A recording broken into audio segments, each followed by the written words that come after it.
War is hell. It reaches every hand, from the soldier in the trench to the nurse at his side, from the engineer forging weapons to the families left behind. These are their stories. This is World War I Stories, Tales Beyond the Trenches.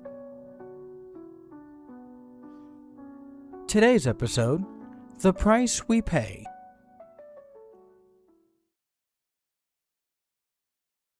If there was one thing Tom Mercer could not stand, it was hubris, and the man sitting across from him seemed to be full of it. Feigning interest was getting more and more difficult the more the man spoke. It's spread throughout Europe and taken its toll on all the armies in this war. Tom leaned forward. Then perhaps the politicians will finally find a reason to end it. He paused. Not before the parade, though. The man did not seem amused. Tom continued dismissively. Besides, that's Europe, not Philadelphia. Not sure if you have realized this, Mr. Mercer, but we have men in Europe. Yes, the key term is Europe. Tom watched the man roll his eyes. In Europe now, yes, but as those men get injured, some too injured to continue fighting, they come home, and when they come home, they can bring it here. And in fact, they already are. The Fourth Liberty Loan has a responsibility to the men overseas, the men fighting, and in order to do that, we need to raise funds. I'm not questioning your responsibility to the troops, Mr. Mercer. I am, however, beginning to wonder if you care about the people of Philadelphia. I care enough to make sure their sons come home, Dr. Spencer.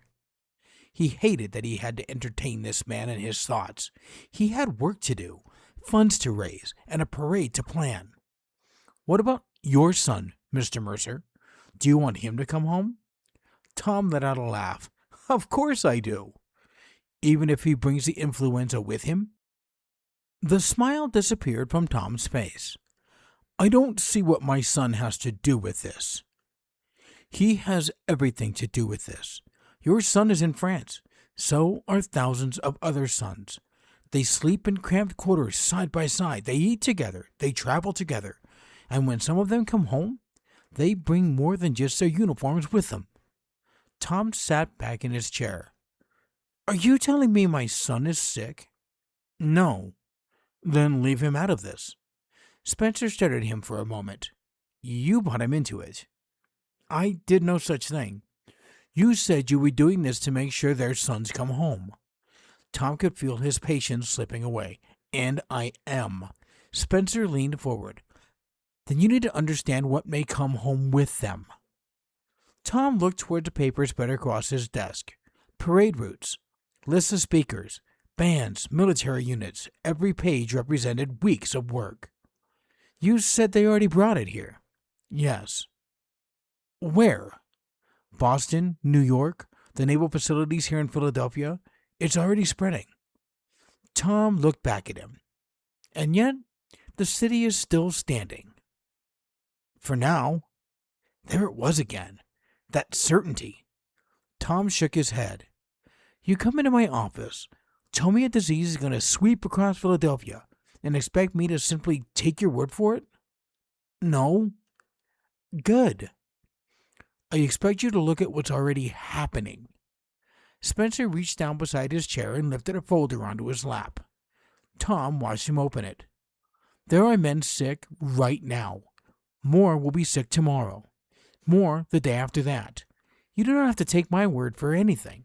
He placed the folder on Tom's desk. Tom did not reach for it. I have a meeting in 20 minutes. I know. And as I've already told you, I have a great deal of work to do. I know that too. Then what exactly do you want from me? Spencer glanced down at the parade routes covering the desk. When he looked back at Tom, the arrogance was gone. So was the irritation.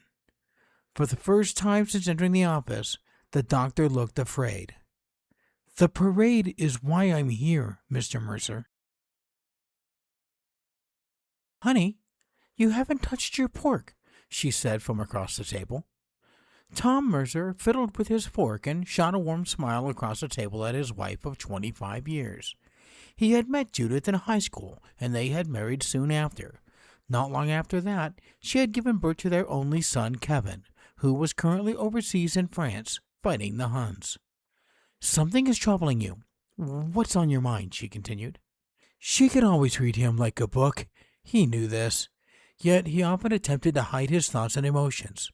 To no avail. "Just things at the office, my dear. Nothing to trouble you over."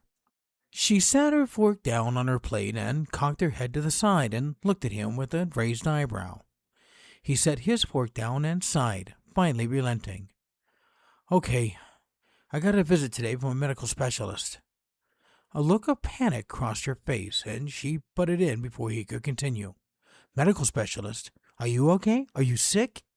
He raised both hands in protest. "No, I'm fine. It has to do with that damn Spanish flu over in Europe right now." "What of it?" she said, somewhat dismissively.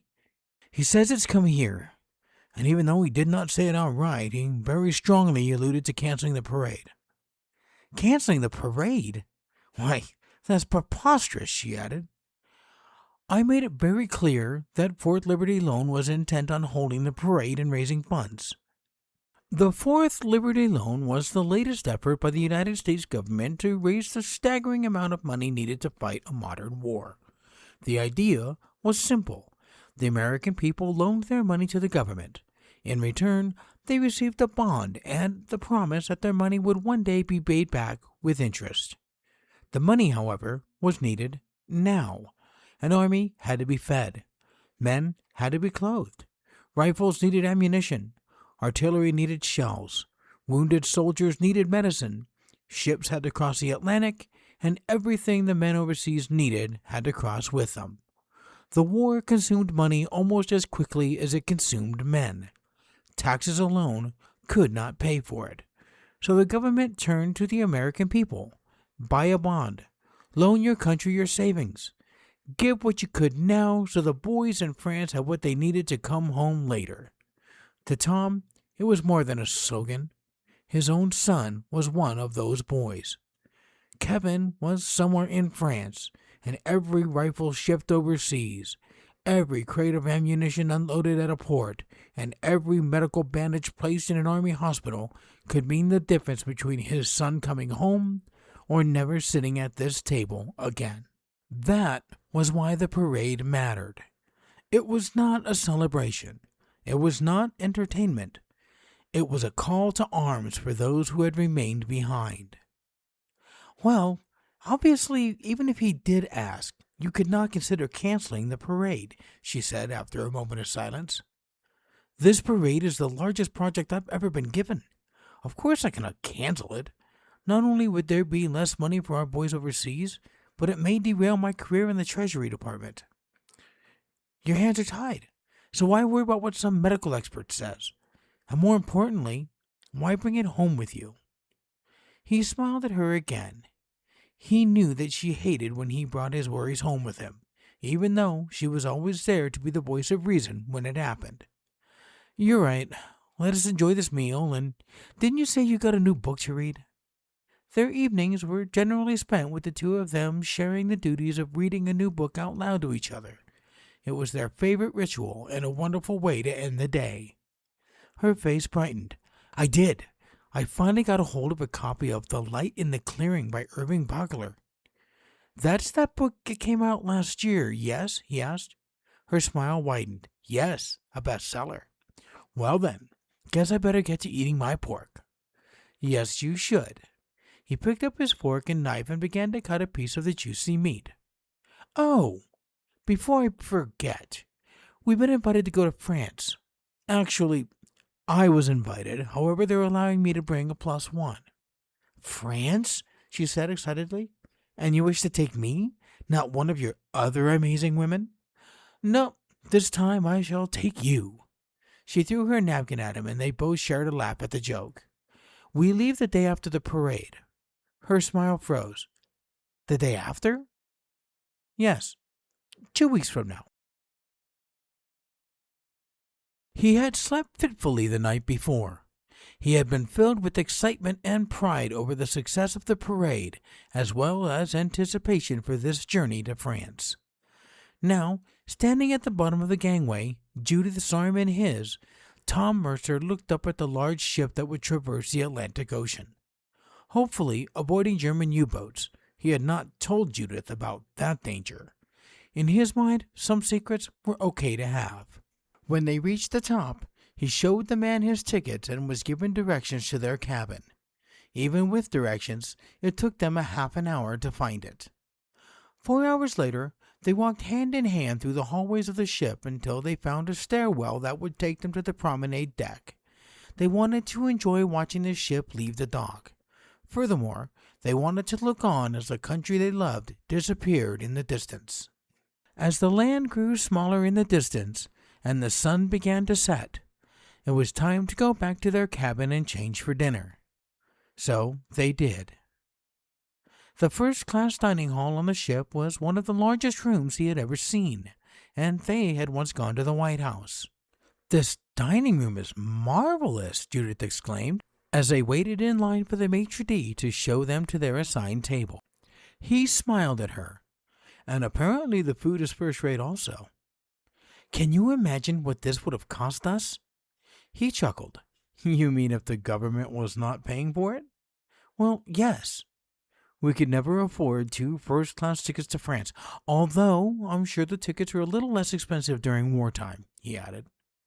They made small talk for the next 5 minutes as the line progressed towards the front. Finally, they arrived at a podium where a man in a posh tuxedo greeted them. "Name, sir?" "Tom Mercer." "And Mrs. Mercer?" "Judith," Judith nervously added. Tom chuckled. They watched as the man ran his fingers down a list in a ledger. He got to the bottom, turned the page, and continued. He made it halfway down the second page when, finally, his fingers stopped. "Ah, there you are, Mr. and Mrs. Mercer. You are at table 43. Right this way." They followed the man through the vast room where many people had already been seated and were enjoying appetizers and drinks. They arrived at their table to find it already populated with 6 people, 2 chairs left empty. The maitre d' announced them. "Mr. and Mrs. Tom Mercer." Then he guided them to the empty seats. "How formal," Judith whispered to him. A booming voice arose from across the table. "Tom Mercer, from the Treasury? Liberty Loan?" Tom glanced up towards the voice. Sitting across from him was a stout, balding, clean-shaven man that Tom recognized from newsprint. "Yes, Senator." Tom stood, as did Pennsylvania State Senator Walter Caldwell, a man from Pittsburgh who vocally supported the Liberty Loan efforts in Harrisburg. "I attended the parade yesterday. I hear that was your doing," the senator exclaimed. Beaming with pride, Tom answered, "It was a group effort, sir." Not knowing anyone else at the table, he was surprised to hear one man say, "This is the man?" The other looked equally impressed. "Well, I'll be. What a great parade that was." Senator Caldwell spoke again. "Where are my manners? Tom, this gentleman to your left is Mr. Edwin P. Holloway. He also works for the Treasury Department. And this man right here to my immediate right is Mr. Charles Whitaker. He's from New York, but we don't hold that against him." A throat cleared very loudly. Tom looked towards the source. It was the woman sitting to the senator's left. Was that his wife? "Oh dear, I'm sorry. This is my dear wife, Eleanor. There next to Mr. Holloway is his wife, Margaret, and next to Mr. Whitaker is his wife, Rose." He looked at Judith next. "And Mr. Mercer, who is this ravishing woman in your company?" Tom and Judith shared a look. He nodded his head. She stood. "My name is Judith. It's wonderful to meet you all." Then she sat back down. He sat, taking his napkin and placing it into the collar of his tuxedo as the waiter approached the table. "Let's eat, shall we?" They had dined at the same table the entire voyage, and had gotten to know those they sat with quite well. Now, as they stepped off the ship in Brest and readied themselves to board a train to Paris, they reminisced about the people they had met aboard and the wonderful food. Walking arm in arm down the gangway, Judith said, I cannot believe how many people wanted to meet you. It was quite interesting, wasn't it? Almost overwhelming. You're telling me, he confirmed. He set their suitcases down, stopped, and pulled a map from his pocket when they reached the dock. We are here, he pointed at the map, and we need to go here to the railway station. She pointed towards the northeast. That way. How do you know? He asked. I just do. Now, come on. She began in that direction. He picked up the suitcases and followed. It had taken them 25 minutes to reach the station. He had struggled with the suitcases, with the walk being an uphill climb most of the way.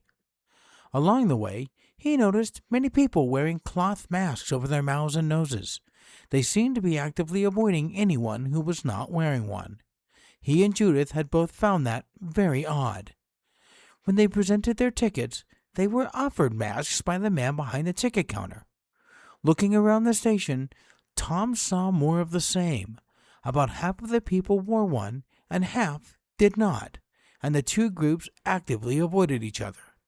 He looked at Judith, who looked back at him and shrugged her shoulders. No, thank you, he said. They boarded the train expecting just 2 seats in a rail car. Instead, they were shown to a small private compartment with 2 comfortable chairs, where Tom readied himself to nap during the 13-hour-long journey to Paris. 12 men comprised the American delegation, and, like Tom, most had brought their wives along on the journey. Packed tightly into 4 automobiles, they made their way through the Paris streets toward the Hotel de Crillon, said to be one of the grandest hotels in Paris. Judith stepped out of the auto first, Tom following quickly behind her. He could see her admiring the facade of the building and then turning her head to take in the surroundings. Tom, this cannot be where we're staying. She paused a moment, looking at him. Can it? He smiled at her warmly. Apparently, it is. The lobby of the hotel was even more elaborately decorated. He heard the breath catch in Judith's throat as they entered. Before he could truly take it all in, they were greeted by a short man in his early 40s, wearing a brown tweed suit. He had short-cropped blonde hair and a military air about him. Tom expected the man to be French and speak with a thick accent. He was wrong. The man was just as American as he was. Gentlemen, welcome to Paris. My name is Joseph Banks. I, like you all, work for the Treasury Department. I've been assigned by Secretary McAdoo to escort you through all the ways the Liberty Loan cause has benefited our men here in France as well as Belgium. If you'll follow me to the front desk, we can get everyone checked in. Once you've received your room keys, your wives are welcome to retire to their rooms. I ask that you gentlemen remain here. Any questions? There was silence from all around. Good. Shall we proceed? It took almost an hour before all of the rooms had been assigned. Tom had moved across the room to the nearby waiting area. From there, he watched Judith as she walked toward a stairwell that led to the 3rd floor and their room. When all were gathered in the waiting area, they were again joined by Joseph Banks, who stood before them all. Gentlemen, I'm afraid that we'll be under some scrutiny here in Paris during our little tour, due to some happenings in Philadelphia that you should be aware of by now. Banks continued to speak, but Tom could no longer hear him. His mind was now preoccupied with what had just been said. Philadelphia? Why did he mention Philadelphia? He hadn't heard anything. Surely, if something had happened back home, someone would have said something. Most of the delegation knew he was from Philadelphia. Before he knew it, Banks had finished speaking, and he and the others were making their way across the hotel lobby and toward the stairwell. Seeing Joseph Banks in the middle of the pack, Tom walked quickly until he caught up with the man. Mr. Banks, may I have a word? Tom asked. Banks stopped and turned around to face him as the other men continued towards the stairs. How may I help you, Mr. He paused for a moment. I'm sorry, I do not know your name. My name is Tom Mercer, sir. Tom reached out his hand. Banks took it, and the 2 men shook. "What can I do for you, Mr. Mercer?" the man asked. "You mentioned Philadelphia back there. Is there something that happened? I've not heard anything." With a confused look, Banks asked, "You haven't heard?" "No, sir. We've been at sea." Tom let out a nervous chuckle as he spoke. "It seems everyone else on the crossing had been told. It is interesting that you weren't. Wait a minute." He placed his finger against his nose for a moment and then pointed at Tom. "You're the man who put the Philly parade together. Yes?" "I am, sir. I live in Philadelphia," Tom answered. "That explains a lot." Tom shook his head. I'm so confused." "There's no easy way to tell you this, Mr. Mercer, but the influenza struck Philadelphia shortly after your ship departed." "How bad is it?" Tom asked. "Well, within a few days after the parade, about 600 or more cases were reported. Now it seems every bed in every hospital in the city is full." "The parade?" Tom said silently. 200,000 people attended the parade. It's difficult to sway the people away from blaming it." Banks put a hand on Tom's shoulder. "It was a hell of a parade, though. A hell of a parade." Then he walked away, leaving Tom standing stunned in the lobby of the hotel. He did not find it difficult to breathe behind the mask he wore, but he did find it uncomfortable. When Banks had said the delegation would be under increased scrutiny, he had meant it. The Americans had been instructed to wear masks everywhere they went. Whether it was out of courtesy, caution, or politics, Tom could not say. The warehouses, production facilities, and even the hotel expected nothing less. That evening, he walked arm in arm with Judith along the banks of the Seine. She had wanted to see Notre Dame. He had wanted a peaceful evening after a day of meetings with French leaders, all of whom spoke highly of the Liberty Loan and the difference it was making for the men fighting the war. Looking at his face, Judith asked, "Are you okay, my dear? You're walking slow all of a sudden." He did not feel as if he was walking slow. "Am I?" he asked. "Probably just tired. It's been a long day. Meetings can get pretty boring and make one tired." She seemed to accept that and nodded her head. "This is true." They continued walking in silence for several minutes. Tom loosened his tie. Despite the cool evening air rolling off the Seine, he felt unusually warm. A bead of perspiration trickled down the side of his face. Judith noticed it immediately. "Tom, you're sweating." He dabbed his forehead with a handkerchief. "I suppose I am." He forced a smile. "Perhaps I'm coming down with a little cold. Let's head back to the hotel." They stepped through the revolving door and into the lobby of the Hotel de Crillon. Tom removed his mask and drew in a slow breath. The lobby, which had seemed magnificent only hours before, now felt strangely bright. He blinked. The laughter around him became distant. Judith said something, but the words sounded muffled. "Tom?" He turns toward her. His legs suddenly felt heavy. He reached out to steady himself on a marble column. His hand missed.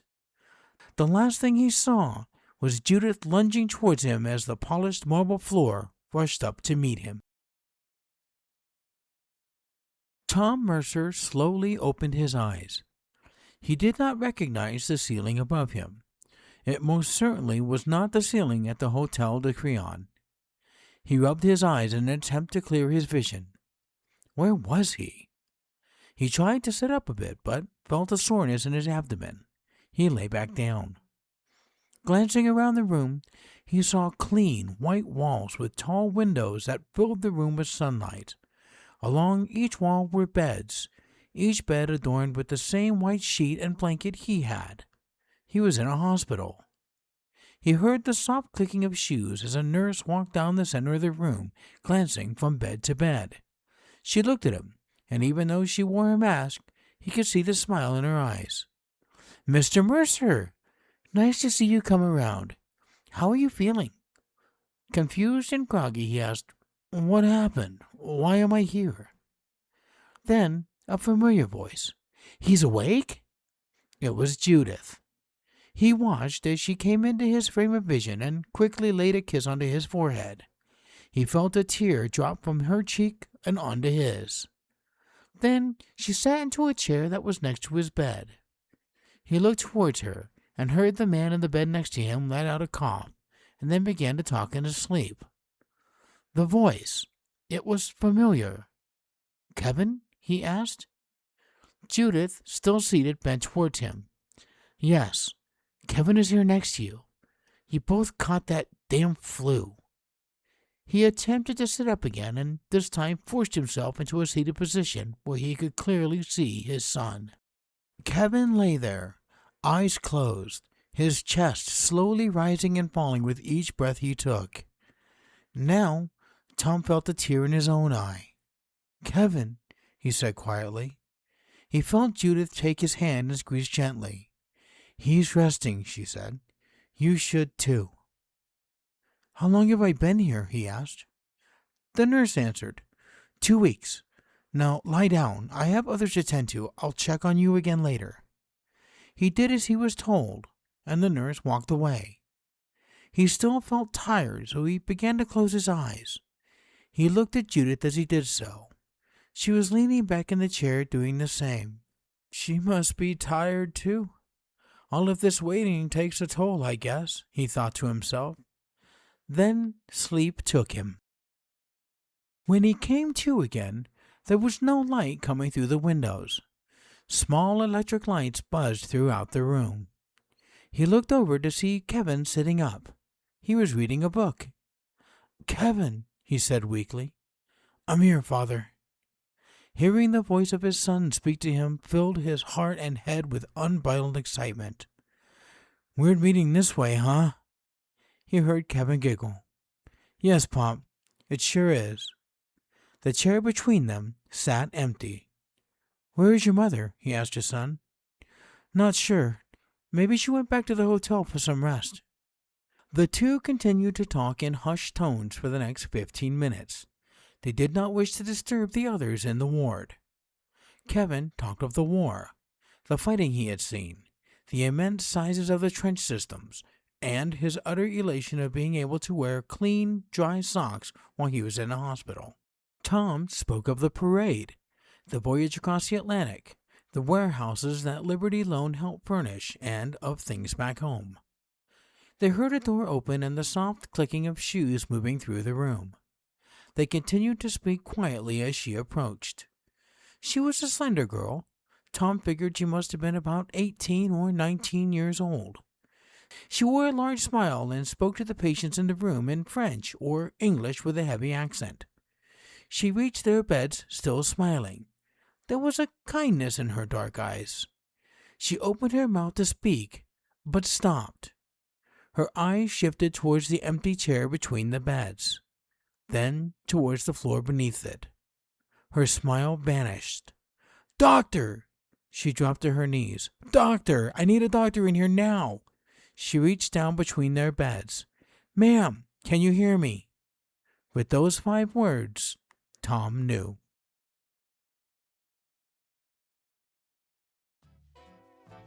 You've been listening to World War I Stories, Tales Beyond the Trenches, where history comes alive through the lives of those who lived it. If this episode moved you, please share it, follow, and leave a rating. Help keep these stories alive. Want to hold these stories in your hand? Explore the books inspired by them, available now on Kindle and in paperback.